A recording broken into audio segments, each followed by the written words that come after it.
Abdullajon chiqibdilar. Assalomu alaykum. Ey, keyin Abdullajon. Qaynanang yaxshi ko'rar ekan. Hozir ovqat suzmoqchiman. Abdullajon zarur ish bilan chiqdi. Xo'sh. Xullas, uyni sotmoqchi. Iye. Tushunmadim. Tinchlikmi Abdullajon?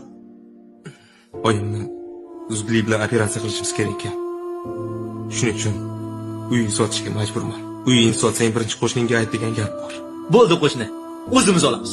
Voy, uyi biz tashlab ikki qavatga quramiz, a? Ha, xudo xohlasa. Abdullajon qancha so'rayapsan? Bugun maklerlar kelib baholab ketishdi. 80 mingga ketadi deyishdi. Lekin hozir operatsiyaga o'tishim juda ham zarur. Qo'shni, 30 ming bo'lsa hozir sanayman, dada. O'zimiz olamiz. Qani boy? Puling bormi? 30 ming olib chiqchi. Hozir, yur onasi.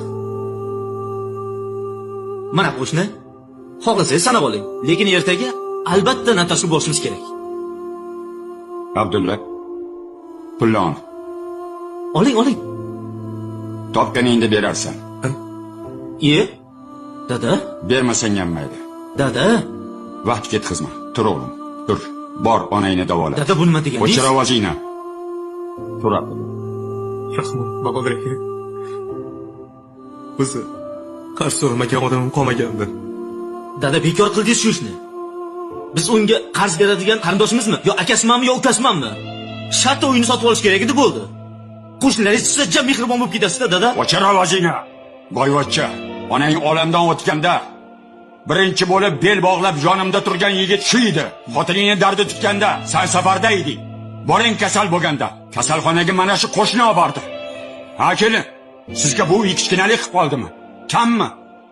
Sig'mayaptimi? Birovning kulfatida manfaat topmoqchimisan? Jon qo'shning o'lim bilan olishib yotdi. Biror marta bir kosa ovqat olib chiqdilaringmi? Hol so'rab chiqdingmi? Eskilar bekorga aytmagan. Qo'shning yaxshi bo'lsa, uni menga sot deyishgan. Nima?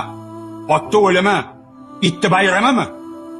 Men senga shunaqa tarbiya berganmanmi? Ahmoq!